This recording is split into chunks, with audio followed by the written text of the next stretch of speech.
நாமத்திலே உங்களை வாழ்த்தி இரண்டாவது பாடத்திற்கு நான் வரவேற்கிறேன்.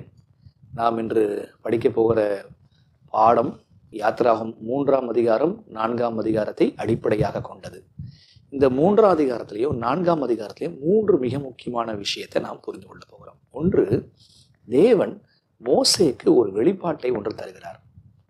தேவன் மோசேக்கு கொடுத்த வெளிப்பாடு. இரண்டாவது, மோசே தேவனுக்கு முன்பாக சில சாக்குப்போக்குகளை கூறுகிறான். மோசே கூறின சாக்குப்போக்குகள். மூன்றாவது, தேவன் ஒரு காரியத்தை ஒன்று செய்கின்றார். ஆக தேவனுடைய வெளிப்பாடு, மோசேயினுடைய சாக்குப்போக்கு, தேவனுடைய செயல், இந்த 3 முக்கியமான விஷயத்தை நம்ம படிக்க போகிறோம். இந்த 3 மிக முக்கியமான விஷயம் நம்ம கற்றுத்தருகின்ற பாடம் என்ன, அதை முன்கூட்டியே நம்ம சொல்லிடலாம்.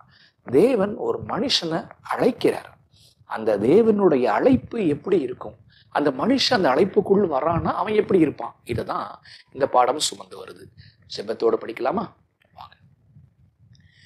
அன்புள்ள பாசமுள்ள தந்தையே, இந்த அருமையான பாடங்களுக்காக மீண்டுமாக நன்றி சொல்கிறோம். யாத்திராகமம் 3ஆம் அதிகாரத்திலும் 4ஆம் அதிகாரத்தை நாங்கள் படிக்கும் பொழுது கர்த்தர் எங்கள் கண்களை திறந்து இந்த காலத்திற்குரிய நல்ல பாடங்களை நாங்கள் பெற்றுக்கொள்ள உதவி செய்யுங்க. இயேசுவின் வழியாய் ஜெபிக்கிறோம் பிதாவே, ஆமென். பாடம் 2, எரிகிற முட்செடி. 3 விஷயத்தை குறித்து படிப்போம் என்று நான் சொன்னேன்.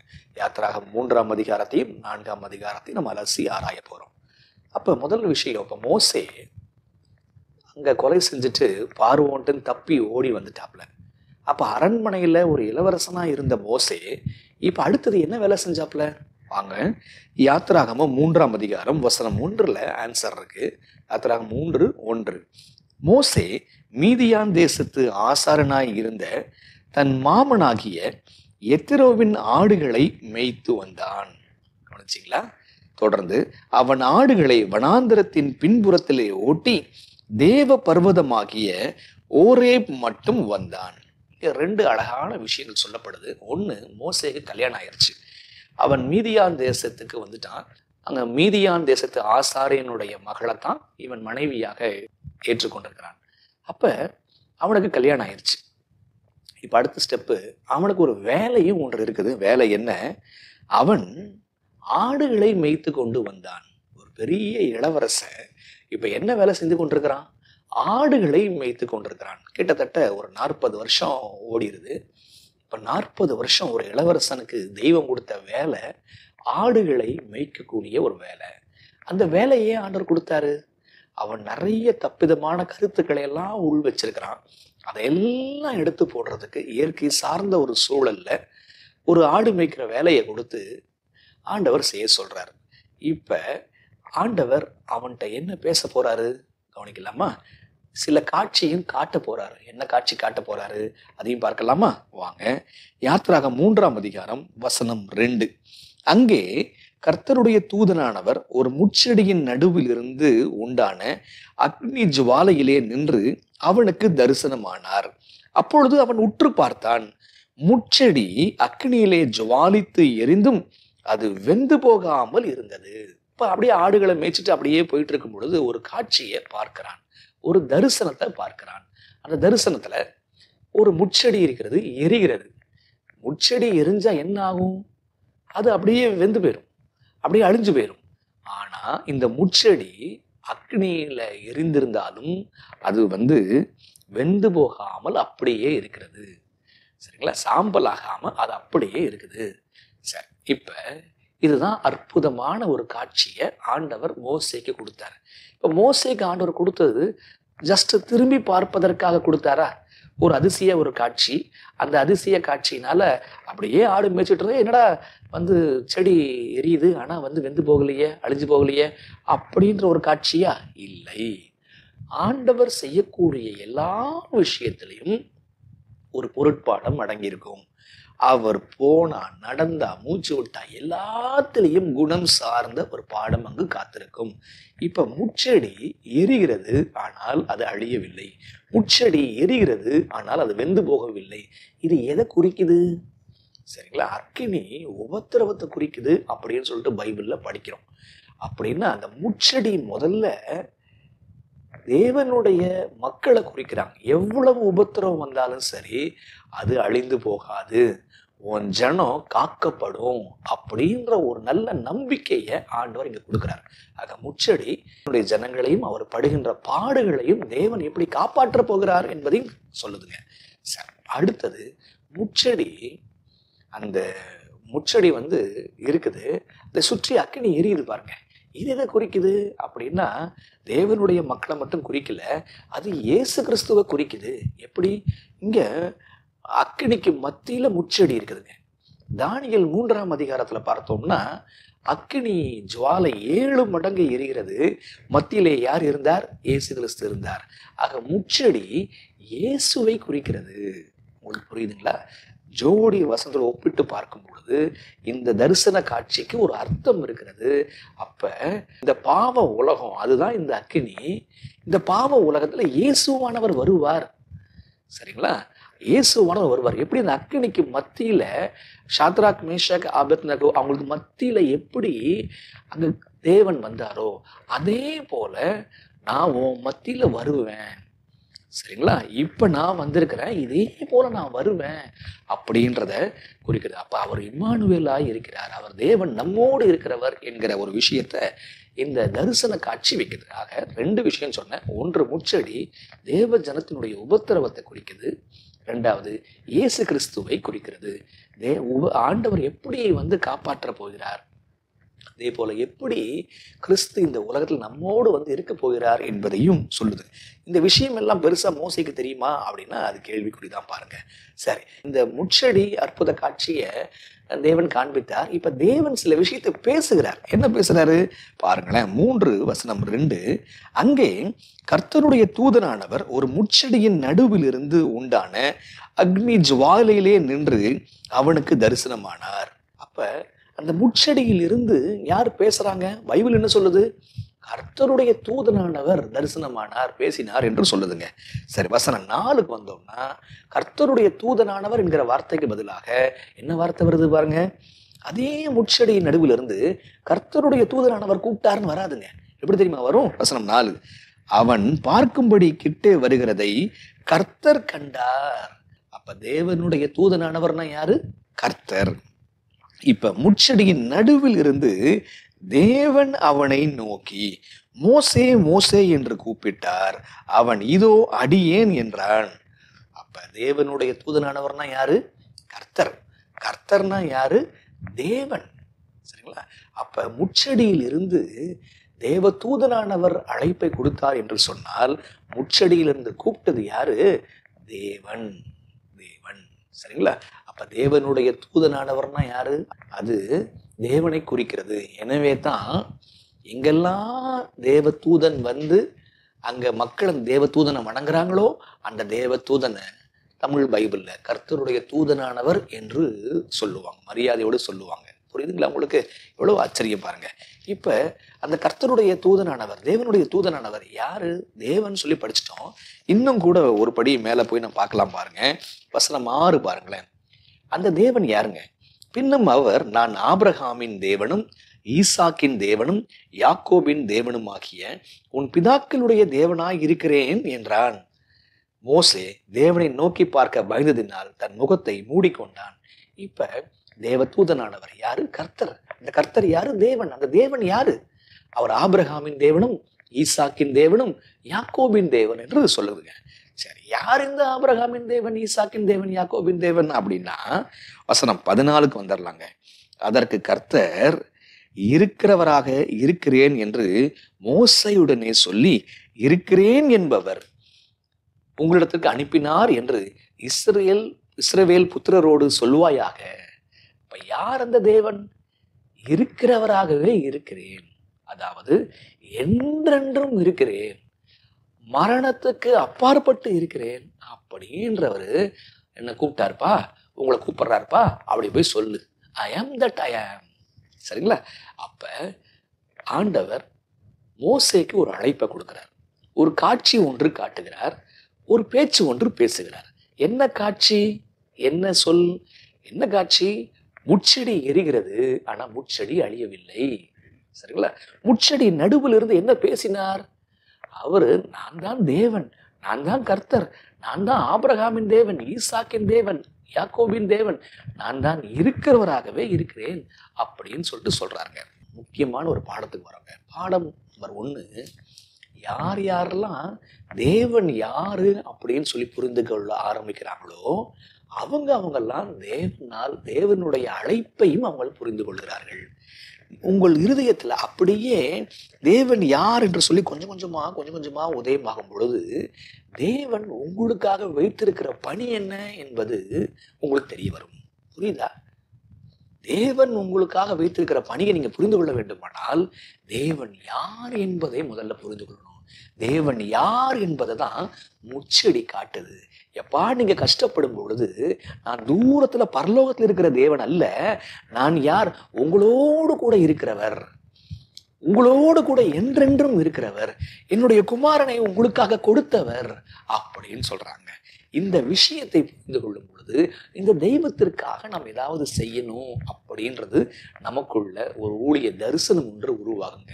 ஆக நாம் கற்றுக்கொண்ட முதலாவது பாடம், தேவன் யார் என்று புரிந்து கொள்ளும் பொழுது தேவனுடைய அழைப்பை நாம் புரிந்து கொள்வோம். சரி, இப்ப தேவன் யார் என்பதை சொல்லாலும் தேவன் யார் என்பதை காட்சியினாலும் காண்பித்து விட்டார். இப்ப உடனே மோசே என்ன பதில் கொடுத்தான்? சரிங்களா? மோசே என்ன பதில் கொடுத்தான்? பின்வரும் வசனங்கள் மோசே கொடுத்த பதிலை நமக்கு எழுதப்பட்டிருக்கிறது. இப்ப நல்லா கூர்ந்து கவனிச்சோம்னு சொன்னா, உடனே இதோ அடியே நிற்கிறேன் என்னை அனுப்பும்னு சொல்லிட்டு சொல்லல. மாறாக அவன் 5 சாக்கு போக்குகளை சொல்லுகின்றான். இவ்வளவு ஆச்சரியம் இல்ல? 5 சாக்கு போக்கு. அவனுக்காக ஒரு பொருட்பாடம், அவன்கிட்ட தேவனே பேசுகிறார். இப்ப அவன் என்ன சொல்றான்?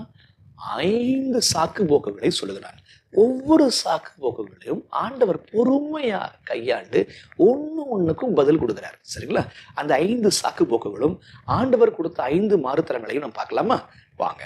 இப்ப முதல் விஷயம் பாருங்க. அந்த 5 சாக்கு போக்குகள் பார்த்தீங்கன்னா, முதல் விஷயம் 3ஆம் அதிகாரத்துக்கு வந்தீங்கன்னா வசனம் 11 பாருங்க. முதல் விஷயம், அப்பொழுது மோசே தேவனை நோக்கி, பார்வோனிடத்திற்கு போகவும் இஸ்ரவேல் புத்திரரை எகிப்திலிருந்து அழைத்து வரவும் நான் எம்மாத்திரம்? பார்வோனை போய் சந்திக்கிறது நான் எம்மாத்திரம், இஸ்ரவேல் புத்திரரை போய் பார்க்கறது நான் எம்மாத்திரம், நான் எவ்வளவுப்பா, நான் தகுதி இல்லை அப்படின்றான். ஏன் போக மாட்டேன்றான்? இவன் தானே கொலை செஞ்சுட்டு ஓடி வந்திருக்கிறான், இவன் தானே மக்களுக்கு நம்பிக்கை நட்சத்திரமா இருந்தான், அந்த நம்பிக்கையை உடைச்சிருக்கிறான். இப்ப எந்த முகத்தை வச்சுக்கிட்டு இவன் போய் திரும்பி போவான்? ஆகையினாலதான் சொல்றாப்புல, நான் எம்மாத்திரம், எனக்கு தகுதி ஒன்றும் இல்லை. அப்ப முதல் சாக்கு போக்க புரியுதுங்களா? ஐயோ, நான் ஏற்கனவே தோல்வி அடைஞ்சிருக்கிறேன், திரும்பவும் நான் எந்த முகத்தை வச்சுட்டு போவேன்? திரும்பவும் எகிப்துக்கே போக சொல்றீங்களே, திரும்பவும் போய் பார்வோனை போய் பார்க்க சொல்றீங்களே, எப்படி போய் பார்ப்பேன்? முடியாது. இப்ப ஆண்டவர் கொடுக்கக்கூடிய பதில் என்ன? வசனம் 12 பாருங்க. வசனம் 12, அதற்கு அவர், நான் உன்னோடு இருப்பேன், நீ ஜனத்தை எகிப்திலிருந்து அழைத்து வந்த பின் நீங்கள் இந்த மலையிலே தேவனுக்கு ஆராதனை செய்வீர்கள், நான் உன்னை அனுப்பினேன் என்பதற்கு இதுவே அடையாளம். என்ன சொல்றாரு? இப்ப நான் எம்மாத்திரம்பா அப்படின்னு கேட்ட உடனே ஆண்டவர் 2 விஷயம் சொல்றாரு. இப்ப முதல்ல நான் உன்னோடு கூட இருக்கிறேன், நான் உன்னோடு கூட இருக்கிறேன் என்பதற்கு ஒரு டோக்கன் ஆஃப் எவிடன்ஸையும் நான் கொடுக்குறேன். இந்த மலையில, தேவ பர்வதமாகிய ஒரே மலையில இன்னைக்கு நான் பேசுறேன், நீ கேட்கறிய, இதே மலையில நீ மக்களை கூட்டிட்டு வருவோம், இங்க நம்ம ஆராதனை செய்வோம் அப்படின்னு சொல்றாருங்க. இது நடக்கும் பாரு அப்படின்றாரு. ஆக அவன் என்ன சொல்லிட்டான்? நான் தோல்வி அடைஞ்சிருக்கிறேன், திரும்ப எப்படி போவேன்?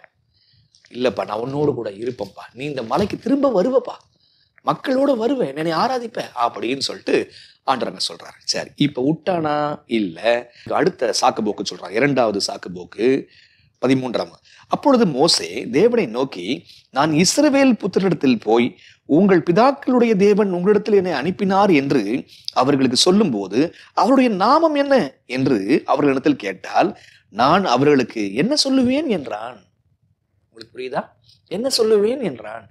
முதல்ல நான் சரியில்லை அப்படின்னா, என்ன அனுப்பாதீங்க, நான் சரியில்லைன்னா, இப்ப நீங்க யாரு அப்படின்னு கேட்கறான். இஸ்ரேல் மக்கள்லாம் உன்கிட்ட பேசுன யாருப்பா, அவர் பேர் என்னப்பா அப்படின்னு சொல்லிட்டு கேட்டாங்கன்னா, அவருடைய நாமம் என்ன என்று கேட்டா நான் என்ன சொல்லுவேன்? இப்ப நம்ம ஏற்கனவே சொன்னோம் பாத்தீங்களா, அதுதான் இருக்கிறவராகவே இருக்கிறேன் என்று மோசேயுடனே சொல்லி, இருக்கிறவர் என்னை உங்களிடத்திற்கு அனுப்பினார் என்று இஸ்ரவேல் புத்திரரோடு சொல்லுவாயாக. என்றென்றும் இருக்கிறவர் அப்படின்னு சொல்றாரு. சொல்லிட்டு அடுத்த வசனம் போறாரு பாருங்க, ரொம்ப அழகான விஷயங்க. மரணத்திற்கு அப்பாற்பட்டவர், என்றென்றும் சிரஞ்சீவியா இருக்கக்கூடியவர். இப்ப அந்த தேவன் யார்? இன்னொரு அப்டேட் வருது, வசனம் 15. மேலும் தேவன் மோசேயை நோக்கி, ஆபிரகாமின் தேவனும் ஈசாக்கின் தேவனும் யாக்கோபின் தேவனுமாய் இருக்கிற உங்கள் பிதாக்களுடைய தேவனாய் கர்த்தர் என்னை உங்களிடத்திற்கு அனுப்பினார் என்று நீ இஸ்ரவேல் புத்திரருக்கு சொல்லுவாயாக. என்றென்றைக்கும் இதுவே என் நாமம், தலைமுறை தலைமுறை தோறும் இதுவே என் பெயர் பிரஸ்தாபம். அப்ப என்றென்றும் இருக்கக்கூடியவர் பிதாக்களினுடைய தேவனாக மாறுகிறார். சரிங்களா? என்றென்றும் இருக்கக்கூடியவர் ஆபிரகாமின் தேவனும் ஈசாக்கின் தேவனும் யாக்கோபின் தேவனுமா இருக்கிறார். அப்ப என்ன அர்த்தம்? ரொம்ப பெரிய நபரு உங்களுடைய கர்த்தராக, உங்களுக்கு ரொம்ப நெருக்கமானவரா மாறுறாருப்பா, இத போய் சொல்லுப்பா அப்படின்றாங்க. இப்ப உடனே இதோ அடியேன் இருக்கிறேன்னு சொல்றானா? இல்ல. இப்ப மூன்றாவது சாக்கு போக்குள்ள வரான். ஆக முதல் சாக்கு போக்கு, தேவன் சொன்னாரு அவனோடு இருக்கிறேன், இந்த மலையில வந்து நீ என்ன ஆராதிப்ப. ரெண்டாவது சாக்கு போக்கு, உங்க பேர் என்ன? என் பேர் இதுதான் அப்படின்னு சொல்லிட்டாரு. இப்ப மூன்றாவது சாக்கு போக்கு பாருங்க, 4ஆம் அதிகாரம் வசனம் 1. அப்பொழுது மோசே, அவர்கள் என்னை நம்பார்கள், என் வாக்குக்கு செவிகொடார்கள், கர்த்தர் உனக்கு தரிசனமாகவில்லை என்று சொல்வார்கள் என்றான். அப்ப என் பேச்சை கேட்கவும் மாட்டாங்க, என்னை நம்பவும் மாட்டாங்க, நான் என்ன செய்யட்டும் அப்படின்னு சொல்லிட்டு கேட்கிறாப்புல. இப்ப ஆண்டவர் 2 அதிசயத்தை செய்கின்றார். ஒன்று என்னன்னா பாருங்க, வசனம் 2. கர்த்தர் அவனை நோக்கி, உன் கையில் இருக்கிறது என்ன என்றார். ஒரு கோல் என்றான். அதை தரையிலே போடு என்றார். அவன் அதை தரையிலே போட்ட போது அது சர்ப்பம் ஆயிற்று. மோசே அதற்கு விலகி ஓடினான். அப்பொழுது கர்த்தர் மோசேயை நோக்கி, உன் கையை நீட்டி அதன் வாளை பிடி என்றார். அவன் தன் கையை நீட்டி அதை பிடித்த போது அது அவன் கையில் கோலாயிற்று. ஆபிரகாமின் தேவனும் ஈசாக்கின் தேவனும் யாக்கோபின் தேவனுமாய் இருக்கிற தங்கள் பிதாக்களுடைய தேவனாய் கர்த்தர் உனக்கு தரிசனமானதை அவர்கள் நம்புவதற்கு இதுவே அடையாளம் என்றார். கையில் இருக்கிறது என்னப்பா?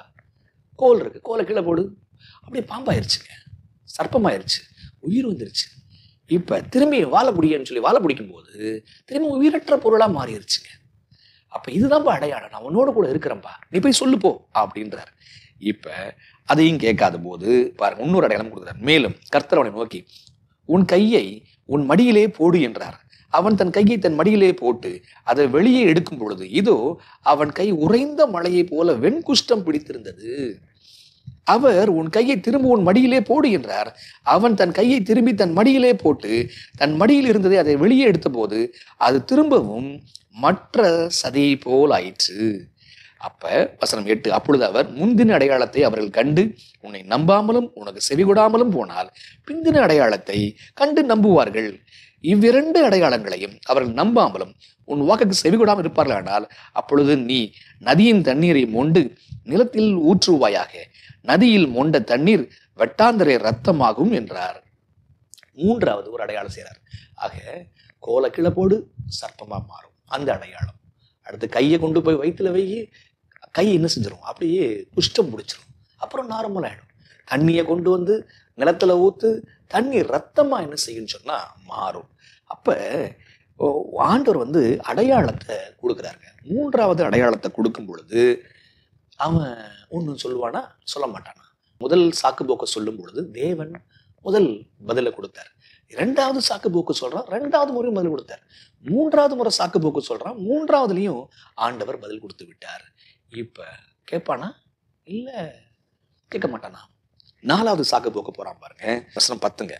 அப்பொழுது மோசே கர்த்தரை நோக்கி, ஆண்டவரே, இதற்கு முன்னாவது தேவரே உமது அடியனோடு பேசினதற்கு பின்னாவது நான் வாக்கு வல்லவன் அல்ல, நான் திக்குவாயும் மந்த நாவும் உள்ளவன். முதல்ல நான் தகுதி இல்லை அப்படின்னு சொன்னான், நான் ஏமாத்திரம். அடுத்தது உங்க பேர் என்னன்னு கேட்டான். மூன்றாவது என்னை நம்ப மாட்டாங்க அப்படின்னு சொன்னான். இப்ப நாலாவது எல்லாம் சரிதான், எனக்கு பேச்செல்லாம் வராது, நான் வாக்கு வல்லவன் அல்ல, கொஞ்சம் மொழியெல்லாம் மறந்து போச்சு அப்படின்னு சொல்றான். இப்ப ஆண்டவர் என்ன பதில் கொடுக்கிறாரு? 4வது சாக்கு போக்குக்கு ஆண்டவர் 4வது முறை பதில் கொடுக்கிறாரு. வசனம் 11, அவனை நோக்கி, மனுஷனுக்கு வாயை உண்டாக்கினவர் யார்? ஊமையனையும் செவிடனையும் பார்வை உள்ளவனையும் குருடனையும் உண்டாக்கினவர் யார்? கர்த்தராகிய நான் அல்லவா? அப்ப செவிடனை உண்டாக்குனது யார்? குருடனை உண்டாக்குனது யார்? பார்வை இல்லாதவனை உண்டாக்குனது யார்? நான் தான்ப்பா மனுஷனையே உண்டாக்குனேன். அப்ப நானு இருக்க மாட்டேன்னா உன்னோட? வசனம் 12, ஆகையால் நீ போ, நான் உன் வாயோடு இருந்து நீ பேச வேண்டியது உனக்கு போதிப்பேன் என்றார். இப்ப 4வது சாக்கு போக்கு, எனக்கு மொழியெல்லாம் மறந்து போச்சு, நான் வாக்கு வல்லவன் அல்ல. இப்ப வாயை உண்டாக்குனவரே நான் தான், மொழியை கொடுத்தவரே நான் தான், உனக்கு நான் எல்லாத்தையும் கொடுக்குறேன், உன்னோடு கொடுக்குறேன், நீ போ அப்படின்ட்டார். இப்ப 4வது சாக்கு போக்கும் ஒண்ணும் இல்லாம போயிடுச்சு. முதல் சாக்கு போக்கு, நான் என் மாத்திரம். 2வது சாக்கு போக்கு, உங்க பேர் என்ன. 3வது சாக்கு போக்கு, எனக்கு நம்ப மாட்டாங்க. 4வது சாக்கு போக்கு, எனக்கு மொழி இல்லை, மறந்துட்டேன். இப்ப அடுத்த ஸ்டெப்பு பாருங்க. இப்ப 4 சாக்கு போக்கு சொன்னா, இப்ப கேட்டானா? அடுத்த ஸ்டெப்பு வாங்க, 4:13 வாங்க. 4:13, அதற்கு அவன், ஆண்டவரே, நீர் அனுப்ப சித்தமாயிருக்கிற யாரையாகிலும் அனுப்பும். இப்ப என்னாச்சு? 5வது வந்துட்டான். 5வது சாக்கு போக்கு, ஆண்டவர் வேற யாரையாவது பார்த்துட்டு போங்கப்பா, என்ன விட்டுருங்கப்பா, தொந்தரவு பண்ணாதீங்க, ஏன் என்ன தொந்தரவு பண்றீங்க, டார்ச்சர் பண்றீங்க. வசனம் 14 பாருங்க. அப்பொழுது கர்த்தர் மோசேயின் மேல் கோபம் உண்டவராகி, லேவியனாகிய ஆரோனும் சகோதரன் அல்லவா, அவன் நன்றாய் பேசுவன் என்று அறிவேன். அவன் உன்னை சந்திக்க புறப்பட்டு வருகிறான். உன்னை காணும் போது அவன் இருதயம் மகிழும். நீ அவனோடு பேசி அவன் வாயில் வார்த்தைகளை போடு. நான் உன் வாயிலும் அவன் வாயிலும் இருந்து நீங்கள் செய்ய வேண்டியதை உங்களுக்கு உணர்த்துவேன். அவன் உனக்கு பதிலாக ஜனங்களோடு பேசுவான். இவ்விதமாய் அவன் உனக்கு வாயாக இருப்பான், நீ அவனுக்கு தேவனாக இருப்பாய். அப்ப நான் உன்கிட்ட பேசுறேன், நீ ஆரோன்ட்ட பேசு. ஆரோன் போய் மக்கள்கிட்ட பேசுவான், பார்வோன்ட்ட பேசுவான். அதையும் ஆண்டவர் அடிச்சிட்டார். இன்ஃபேக்ட் அவன் புறப்பட்டு வந்துட்டு இருக்கிறான். உன்னை பார்க்கும் பொழுது அவன் இருதயம் அப்படியே மகிழும், நீ வேணா பாரு அப்படின்னு சொல்லிட்டு ஆண்டவர் சொல்றாங்க. இப்ப என்ன சொல்லுவாப்புல? ஏதாவது சொல்லுவாப்புலையா? ஒன்னும் சொல்ல முடியாது. ஏன்னா அப்ப 5 சாக்கு போக்கு, நான் எம்மாத்திரம், நான் உன்னோடு கூட இருப்பேன். உங்க பேர் என்ன? இருக்கிறவராய் இருக்கிறேன், உன்னோட நெருக்கமாய் இருப்பேன், மக்களோட நெருக்கமாய் இருப்பேன். என்ன நம்ப மாட்டாங்க. இந்த பார் 1, 2, 3 அடையாளம், இதை போய் சொல்லு, செய்ய, நம்புவாங்க. எனக்கு பேச்சு வார்த்தை வரமாட்டேங்குது, நான் உன் வாயோடு இருப்பேன். நான் என்ன செய்வேன்னு சொன்னா, எல்லாத்தையும் நான் தான் படைச்சிருக்கிறேன், நான் உன்னோடு இருப்பேன். சரி, வேற யாரும் அனுப்புங்க அப்படின்னா, நான் உனக்கு ஆரோனை கொடுக்குறேன், நீ அவன்கிட்ட பேசு, நான் உன் வழியா பேசிக்கிறேன் அப்படின்ட்டாருங்க. எதை எடுத்தாலும் ஆண்டவர் அவனை விடுற மாதிரி கிடையாதுங்க. தேவனால் அழைக்கப்பட்ட பிள்ளைகளை தேவன் அவ்வளவு சீக்கிரம் விடுறது இல்லை. சரி, அப்ப பாருங்க, இங்க இன்னொரு விஷயத்தை நாம் புரிந்து கொள்கிறோம். ஏன் சாக்கு போக்கு மேல சாக்கு போக்கு சொல்லிட்டே இருக்கிறான்? இதுதான் நாம் கற்றுக்கொள்கின்ற 2வது பாடம் இருக்குதுங்க. தேவனால் அழைக்கப்பட்டவங்க தம்முடைய தகுதி இல்லைன்றத உணருவாங்க, படிச்சுன்னு சொல்ல மாட்டாங்க. தேவனால் அழைக்கப்பட்டவங்க, இது எதை காட்டுது அப்படின்னா, அவனுக்கு தகுதி இல்லைன்றத அவன் அவ்வளவு மட்டாய் தன்னை தாழ்த்துறாங்க. ஆக தேவன் யார் என்று புரிந்து கொள்ளும் பொழுது தேவனுடைய அழைப்பு புரியும், தேவன் நமக்காக வைக்கிற பணி புரியும். அடுத்தது, தேவனால் அழைக்கப்பட்டவன் அவன் இப்படிதாங்க என்ன செய்வான், ஐயோ என்னை விட்டுருங்க, என்னை விட்டுருங்க. பேதுரு சொன்னானா, பாவியாகிய நான் மிகப்பெரிய பாவியா இருக்கிறேன், என்னை விட்டுருங்கன்னு சொன்னானா? சரிங்களா? ஆனா ஆண்டவர் அவனை மனுஷன் பிடிக்கிறவராக மாற்றினாராக. நீங்க தகுதியற்றவர் என்று நம்ம அழைக்கப்படுறவங்க என்னையுமே தன்னை தகுதியற்றவர்களாக உணர்வாங்க. இப்ப அவன் புறப்பட்டு போறான். அவன் புறப்பட்டு போகும் பொழுது ஆண்டவர் அவனோடு சொன்னது என்ன, அவனோடு செய்தது என்ன? 4:19 பாருங்க. பின்னும் கர்த்தர் மீதியானில் மோசேயை நோக்கி, நீ எகிப்துக்கு திரும்பி போ, உன் பிராணை வாங்க தேடின மனிதர் எல்லோரும் இறந்து போனார்கள் என்றார். அற்புதமான விஷயங்க. நீ புறப்பட்டு போப்பா. ஆண்டவர் எல்லாமே சொல்றாருங்க. பாரு, ஆரோன் புறப்பட்டு வரான், நீ திரும்ப இங்க வருவீங்க, இங்கதான் ஆராதனை செய்வீங்க அப்படின்னு சொன்னவர் இப்ப சொல்றாப்புல, உன் உயிரை வாங்க தேடின மக்கள் எல்லாம் இறந்துட்டாங்க. அப்ப ஏன் இவ்வளவு நாள் ஆண்டவர் காத்திருக்கிறார்? அவனும் ஒன்றும் விரும்பலை பெருசா, தகுதி இல்லைப்பா நான் ஆண்டவர் விட்டுருங்கப்பா, நான் ஏதோ ஆடுமேஸ்டே நான் போய் செத்துறேன் அப்படின்றான். இப்ப ஆண்டவர் அந்த அழைப்பை ஏன் கொண்டு வர்றாருன்னா, இப்ப ஏன் தாமதிச்ச மாதிரி ஏன் தெரியுது அப்படின்னா, ஆண்டவர் அவர் எப்பயுமே அழைப்பை கொடுப்பாருங்க. இவன் தகுதியானா போதுங்க. இன்னொரு விஷயம் இருக்குது, இவன் உயிருக்கு ஆபத்து அங்க இருக்குது, எனவே இவர் அழைப்பை உடனே கொடுக்கல. அப்ப ஒருவேளை நம்மளுடைய ஜெபங்களுக்கு தாமதம் வரும்போது, தாமதமானால் அங்கே நம்மளை பாதுகாப்பிற்காகத்தான் ஆண்டவர் தாமதிக்கிறார் என்ற விஷயம் உங்களுக்கு புரியுதா? சரிங்களா? இங்க அழகான விஷயம் வருதுங்க. அப்பொழுது மோசே என்ன பண்றான்? புறப்பட்டு போறான். அப்ப புரிஞ்சுக்க வேண்டியது, நீ புறப்பட்டு போ, உன் உயிரை வாங்க தேடின மக்கள் செத்து போயிட்டாங்க அப்படின்றாரு. 4:21 பாருங்களேன். அப்பொழுது கர்த்தர் மோசேயை நோக்கி, நீ எகிப்திலே திரும்பி போய் சேர்ந்த பின் நான் உன் கையிலே அளித்திருக்கிற அற்புதங்கள் யாவையும் பார்வோனுக்கு முன்பாக செய்யும்படி எச்சரிக்கையாயிரு. ஆகிலும் நான் அவன் இருதயத்தை கடினப்படுத்தினேன், அவன் ஜனத்தை போக விடான். என் ஜனத்தை போக விடான். நீ போய் பேசும் பொழுது, பார்வோன்ட்ட போய் பேசும் பொழுது, ஆரோன் மூலமாக போய் பேசும் பொழுது, மூப்பர்கள் எல்லாம் கூட்டிக் கொண்டு போய் பேசும் பொழுது விடுவானா? விடமாட்டான். இருதயத்தை நான் கடினப்படுத்தினேன். இருதயத்தை நான் கடினப்படுத்தினேன். அர்த்தம் என்ன? ஆண்டவர் விடக்கூடாது என்பது நோக்கம் அல்ல. சரிங்களா?